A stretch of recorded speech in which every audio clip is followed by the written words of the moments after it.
these in Spanish or English, but we decided to do these marriage conferences totally in English so that we can capture all the time and that you are able to just ask questions at the end. We can go through the video and that kind of thing. So again, thank you for coming.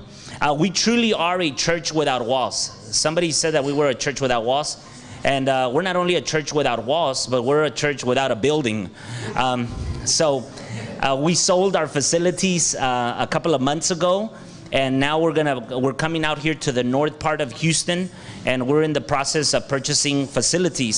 So what are we doing right now? We are meeting with families, and we're meeting with friends and neighbors in houses, in restaurants, and just different places, because one of the things that we are really wanting to do as a church is not just be a traditional church.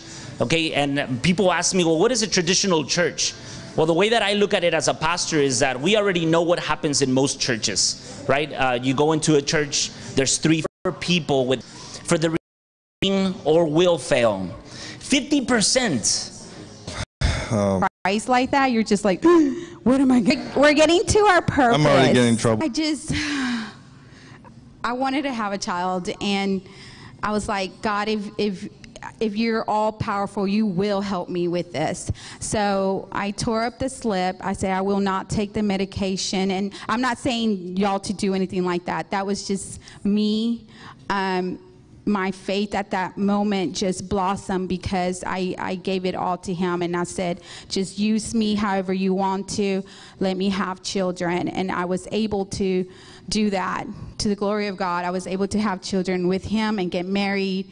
And then once you get married, it's another journey of other things. But we just wanted to share a little bit about ourselves and how we first started. Like he said, we were very good friends at first, and we did talked about our dates to each other because he was like my best friend. And we started getting jealous. Like, we were fine before, and then we started getting jealous. Like, I don't think you should go out with her. And then he would be like, why are you going out with him? And I would take her to U of H, and I couldn't leave her anywhere. I would go up, go to the classes, come back down. There's always something to do there. I'm like, what's going on? You know? So it was happening more often as we were dating. And I'm like, you know Wait what? a minute. Hold on. Let me do something quickly before I lose I her. was just sitting, studying at a table. But we had, some good stories and that we have. I mean, I don't know if you want to. Okay, today's topic.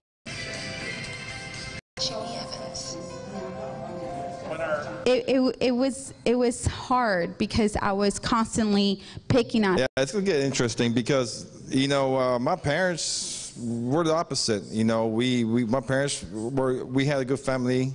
My parents were young, and at the same time, there was always parties at the house, or there was something going on at the house.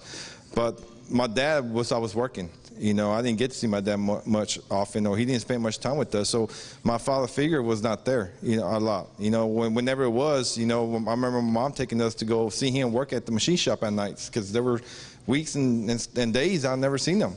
So my dad would come, but he was not there because he's working. And that, not having him around, not having him when, he doesn't show up for the football games or not able to come because he's working, it's hard on me. So, there's a lot of other stuff that we grew up, for her, my parents were considered Catholic, which, they would just drop me off at church and they would take off, so, they were considered themselves that they would go to church but never did, and that was one that, when we met, she was, a Christian, and she was more about, spiritually and godly, and I wasn't. We were more of, magazines or 5 years. It probably took 5 years. Phone, Jose? It brings you down that God is so interested in you, no matter if you're having with the lady to come and get some water, how great God sent what he has. So you and stay. And I was able to do everything. Before, when like I couldn't do my task, I was so upset at him. And that's when the click. When you understand God's security, Children as well. So they're not just our children. And so if we don't trust Jesus to meet our deepest needs, we're looking for that person that you... I mean, she made it seem like she was baking a cake. And my last question to her was this: how many years have you guys been married? You know? And she said, we've been married 37 years. I said to him, I told her, the first thing I told her was like, is there any possible way to have reconciliation, right? And she told me, no, we already thought about it.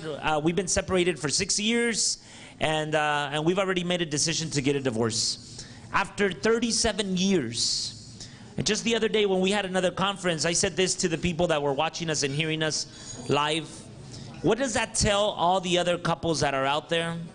All the singles? All the ones that are engaged, all the ones that are here right now, you that is here right now, what does that testimony tell you? For me, it's very simple.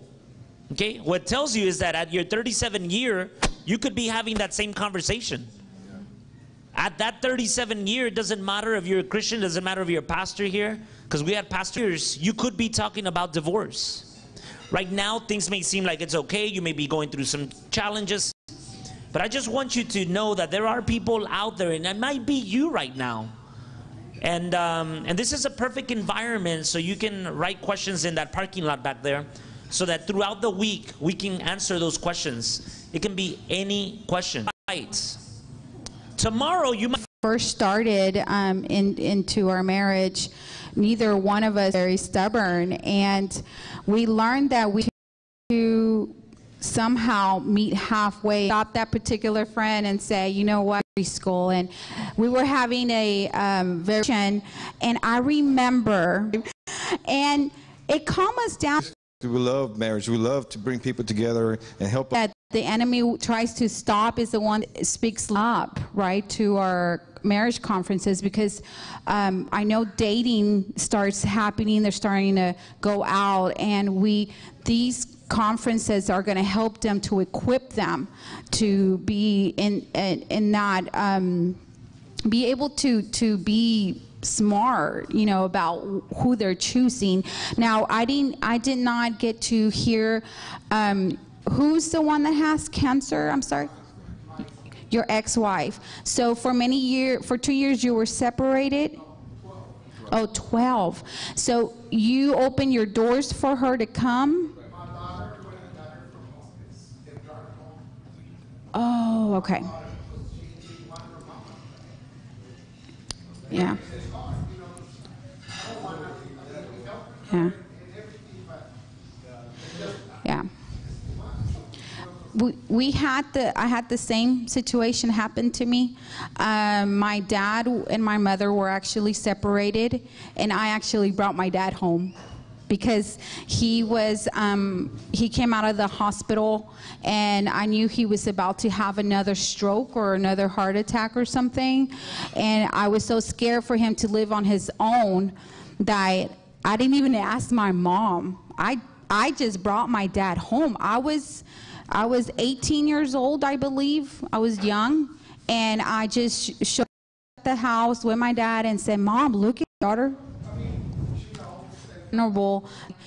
You have to step up and tell your wife. And I believe that there's a hand clap. And you've been having to deal with that.